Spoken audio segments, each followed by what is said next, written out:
said, my dad was a wonderful guy. He'd been through Guadalcanal, lost a squad, and he had buddies from the Second World War. And I watched that and witnessed that as a little boy. Of course, he also had nightmares every night from his violent experience at Guadalcanal. It was a horrific experience for him and a lot of other Marines. It was just really ugly. But, guys made it. Some guys made it. They gotta live with it afterwards. Sometimes it's not easy, either because of emotional damage, psychological damage, physical damage. How do you come back?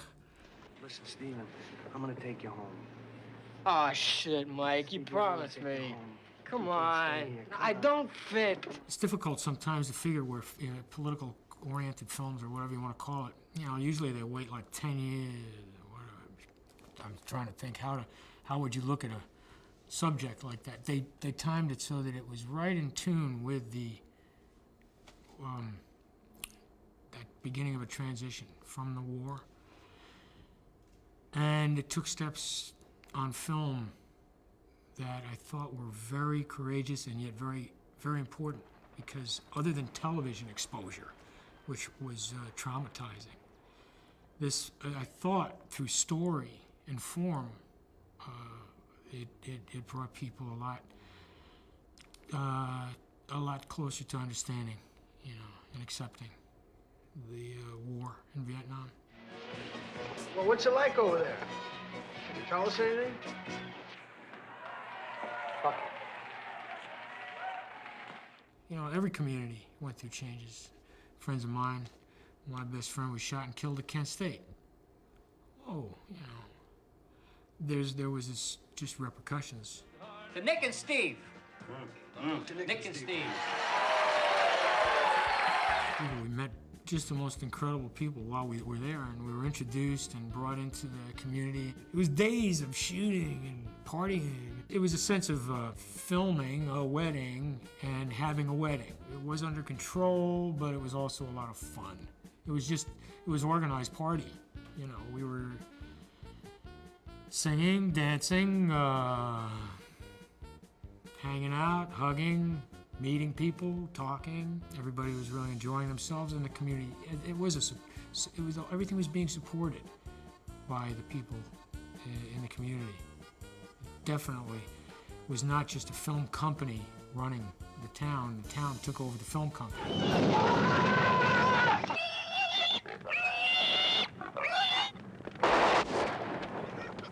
Christ, I don't believe it. When we first met each other again on the field, I had been away from the guys for a while, and I got to Thailand and up on the River Kwai and the little camp and this and that. And I don't know if I saw too much of people, the guys, Chris and Robert, Bobby and Michael, until I got choppered into the mountains to go to the set to where we see Bobby in the movie. And it's like real. Mike? Mike! Jesus Christ! Hey! And all of a sudden, boom, boom, boom, boom, boom, boom, boom, boom, boom, boom, boom, boom, boom. Whoa! I hit the ground right away. And we were showered with shrapnel. We got the whole field had been wired to be exploded after we shot our scenes. For what we shot, I guess was part of the movie. We hit the ground, and then they cut that and show the film, not with us in it, of the field blowing up. But it was hundreds of charges. It scared the hell out of everybody.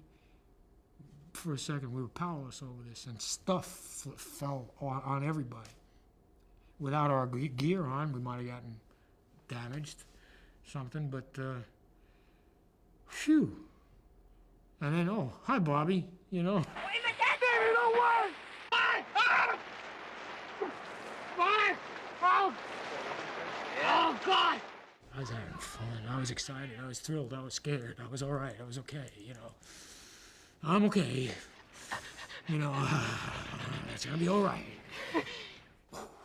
I'm buzzed, man. I was so high on this experience and fear and excitement. And I'm shoot, man, I've been to basic training as a kid. Whoa, you get some of those high-pitched DIs, get you guys going, man. You get your butt in gear, get your stuff going. You got these guys going in there. You got a bunch of 18, 17-year-old guys in there, wide-eyed and buzzing. You know, and it's like that.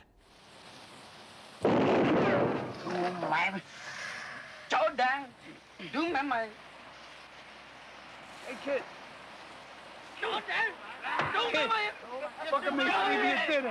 We're lucky we had some near-death experiences while working, and because we had good people working there in those technical areas, I myself, because I was next to someone who was responsible while I'm hanging 60 feet over water, and a helicopter that I'm hanging from is ready to crash.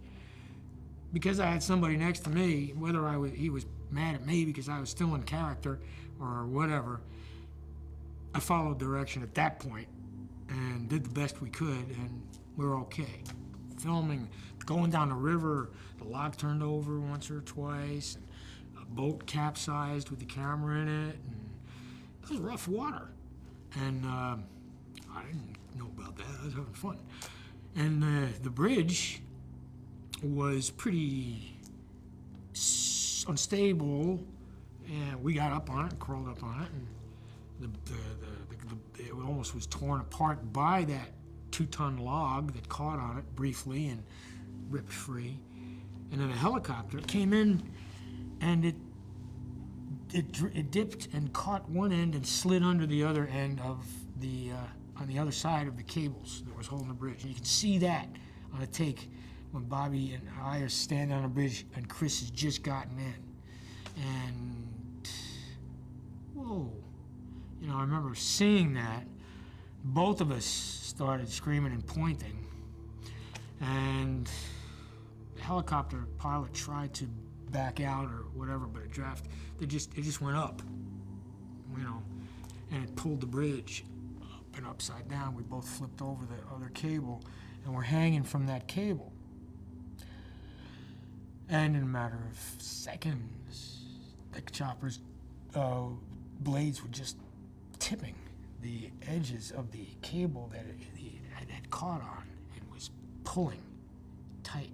It was barely stable and was gonna fall, and we're underneath it on the other cable, way above the river. And a conversation took place in probably under a second as to what to do next. Bobby was pretty pissed off, I remember. I looked at him as the character and called him by his name. What do we do? What do we do? Get out of character. What he screamed at me. He's looking at the helicopter blades and just going back and forth and tipping. I says, what do we do? We drop 75 feet? You know, are we gonna fall on rocks? Are we gonna fall? Everything had been planned. This hadn't. Well, you could see rocks in different spots right below us, and tree stumps, and all kinds of possibilities of that coming down. You go first. Okay, you go. We dropped and just fell underwater. There was a sunken longboat. I remember hitting that underwater after we dropped. We went way under. And I hit that and came up underneath and came up and got my breath. And there behind us, I saw Bobby.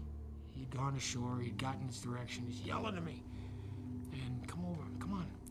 And the helicopter had come down, and I think it was Chuck Waters. I may have stuntmen's names confused. They're all brilliant and great. Had been inside the helicopter, crawled out on the strut, lifted the cable off, holding on to the helicopter strut, pushed it off, freed the helicopter. Bobby, I sat on the edge, watched this heroic, you know, attempt, and Well, I guess that's the last shot for that one, you know.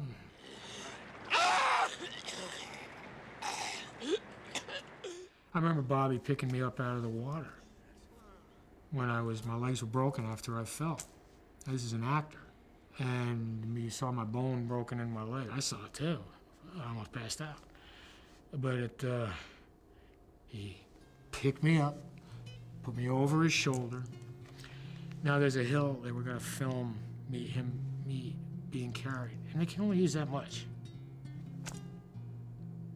He carried me through mud and broken trees and branches. After they said cut, he went and climbed and continued and climbed. Now, at that time, I wasn't as heavy as I am now. But he did it once. He did it twice. He did it 3 times. He did it 4 times. And I could see it was something more than just acting and we're doing a scene and, you know, I'm tired now, let's take a rest or something. No. Somebody's got to be carried and somebody's got to carry. So, it was a great experience. Stephen, there's a call for you. At the hospital, I fit right in. I felt a community of people, and they didn't know I wasn't crippled.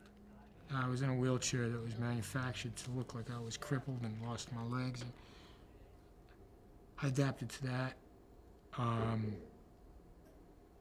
You know, there's a psychology of being, I don't know, what is it, the cripple mentality or the individual. Sometimes the red badge of courage kind of deal, by losing or by having the injury, it's easier for someone to have an identity and strength and courage, clarity in their life, because they know their limits somehow a little better.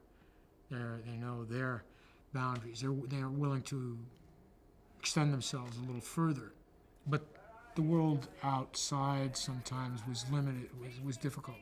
There were people I met in the hospital that were never going to leave. That was it. It just was a world, it was safe. It was a safe place. It was just, for whatever reason, they just didn't have the ability. It wasn't, you couldn't change that point of view. I'm gonna stay here a while, Mike. What for? The place is great. Huh? It's like a resort. And I appreciated that. I also appreciated coming home. I'm gonna take you home. Look, man, look. You promised me, man. I don't fit. Michael! Hey, I'm sorry. You do as your heart tells you, man. And I was excited, remember seeing the movie and like screening it. Oh, I remember we were in Bangkok, and I remember the experience with bugs crawling around, and oh yeah, and they put snakes around, and the snakes appeared on my legs over there. I had nothing to do with the movie.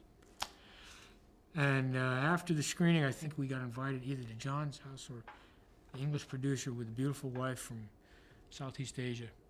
And she was making dinner, and just myself and my wife at the time, and John, and she snuck the music on, and we're talking about the movie and what a great movie it was.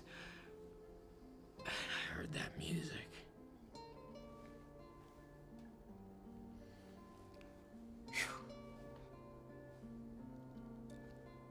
I don't know.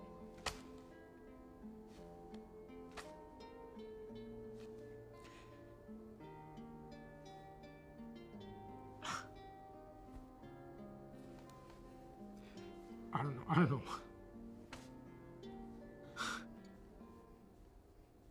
And I have a lot of friends who I might hang with, talk to, and they have their problems with films like The Deer Hunter, in the fact that it's almost like you're violating some people's personal struggle. My dad did this. He couldn't talk. First time in my life, I really understood why he was very quiet most of the time. There's a lot of things in life you just can't do anything about, you know. Just gotta do the best you can.